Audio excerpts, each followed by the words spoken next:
Allez, parlons à présent de la culture économique et surtout financière des Français. On dit souvent qu'on est un peu plus faible que la moyenne des pays qui nous entourent, notamment européens. Ça tombe bien parce qu'on a des données plus récentes sur ce sujet en provenance de la Banque de France. Bonjour Laurent.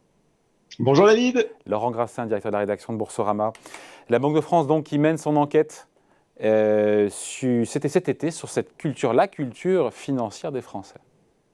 Et oui, pendant que les Français commençaient sans doute à penser aux vacances, David, la Banque de France, elle est allée interroger 2000 d'entre eux âgés de 18 ans et plus, entre justement le 18 juin et le 9 juillet, sur la base d'un questionnaire finalement bâti par l'OCDE.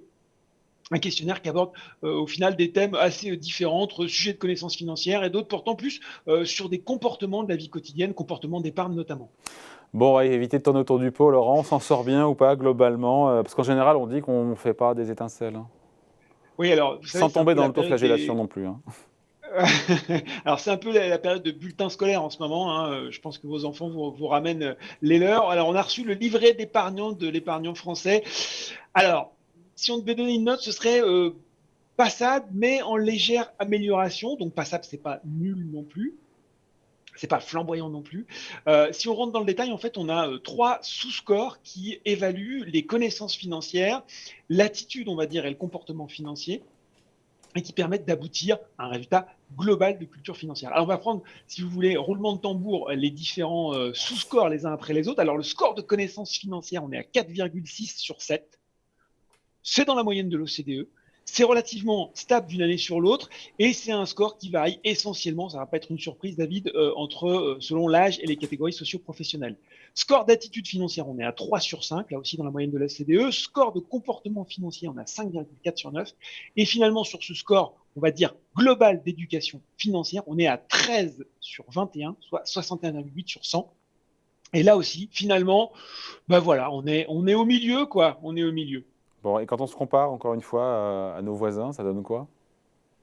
Alors, sans trop de surprise, on fait moins bien que les Allemands qui sont à 13,9, mais finalement pas tant que ça, hein, puisqu'on n'est quand même pas si loin. On est meilleur que les Italiens à 11,1 et les meilleurs élèves de la classe, ça reste les Chinois et les Hongkongais qui sont à 14,8. Il va encore falloir bûcher nos manuels d'économie et de finances personnelles pour les rattraper, David. Si on doit rentrer un peu dans le détail, Laurent, qu'est-ce qui pêche dans notre culture générale financière? Mais c'est finalement peut-être là que le bas blesse, parce que je pense que c'est des thèmes sur lesquels, et notamment on revient, et vous sur Ecorama et sur Boursorama, et on retrouve année après année les mêmes lacunes, pardon, les Français ont du mal à se défaire. On voit notamment des Français, et au vu de ce que vous venez de dire avec Jean-Claude Trichet, je pense qu'ils vont devoir quand même sérieusement s'intéresser au sujet, mais des Français qui ont encore du mal à comprendre l'inflation et ses effets sur l'économie et sur leur placement. Ils ont du mal aussi à appréhender le mécanisme des taux d'intérêt. Alors, encore une fois, quand on se réfère à la discussion que vous avez eue, c'est compliqué. De même, ça explique là aussi que finalement, certains escrocs arrivent à monter de juteuses combines. Il y a encore une mauvaise compréhension de certains rapports qui mériteraient de l'étude d'être renforcés, notamment le rapport entre le rendement et le risque. C'est quand même un truc Voilà, on assez rappellera fondamental. quand même, tout de même, qu'un rendement de 15% sans aucun risque, c'est pas possible, ça n'existe pas ou ça s'appelle une arnaque. Ben voilà, Pardon, je dis exactement. les choses de D'ailleurs, manière brutale, mais c'est ça quand même, hein. ben non, mais parce que c'est exactement ça, David, et c'est exactement ça qui, visiblement, n'est pas encore compris. Risque et rendement, c'est deux choses qui vont plutôt de pair. Et si on vous promet du rendement sans risque, c'est qu'il y a un loup quelque part. D'ailleurs, l'étude nous dit que 6% des personnes interrogées qui ont suivi des conseils d'investissement dans un placement s'est avéré être une escroquerie. Et puis, un fait quand même intéressant, c'est un taux qui atteint 15% chez les 18-34 ans. On les voit sans doute plus vulnérables, là aussi, à ce genre de combine d'arnaque. Idem, David, sur la nécessité de diversifier pour limiter ces risques de perte. Alors ça, on a beau le marteler, notamment là aussi à Boursorama et Corma, et c'est encore du mal à rentrer. C'est d'ailleurs finalement assez cohérent avec l'auto-évaluation que les Français ils font d'eux-mêmes, parce qu'ils estiment être 69% à juger leur connaissance moyenne ou faible sur les questions financières. Alors ça baisse, ils sont un peu plus nombreux, je veux dire, 77% il y a 3 ans, c'est-à-dire qu'ils estiment un petit peu avoir progressé. Et puis surtout, David, autre fait que je trouve assez dommage, ils sont encore uniquement 46% à se fixer des objectifs financiers à long terme Et là, il faut vraiment qu'on s'améliore parce qu'on sait justement que définir un bon horizon d'investissement, bah, ça permet de mieux appréhender le niveau de risque qu'on est prêt à prendre pour obtenir un rendement plus élevé. Autre conséquence, on risque que les Français épargnent, mais là aussi, sans trop y réfléchir, 75% déclarent avoir mis de l'argent de côté au cours des 12 derniers mois, pardon, mais vous savez où? Bah, j'imagine sur le compte courant qui rapporte pas grand-chose, voire rien en fait, hein.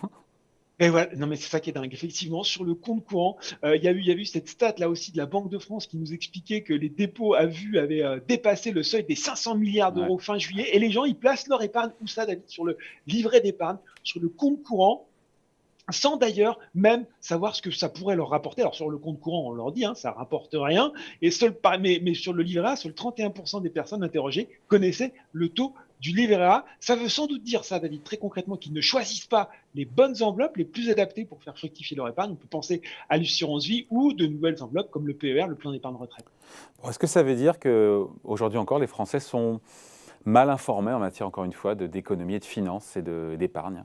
Même si Eh nous, ben, on œuvre tous les jours, notamment beaucoup sur Boursorama et Corama aussi, tous les jours en direct à midi et en replay, on fait un peu de pub et aussi tout ce qui est fait sur Boursorama pour mais c'est accompagner. ça, on va prêcher un peu pour notre paroisse, parce que c'est vrai qu'ils sont 41% à éprouver le sentiment de ne pas avoir d'informations simples, neutres et pédagogiques.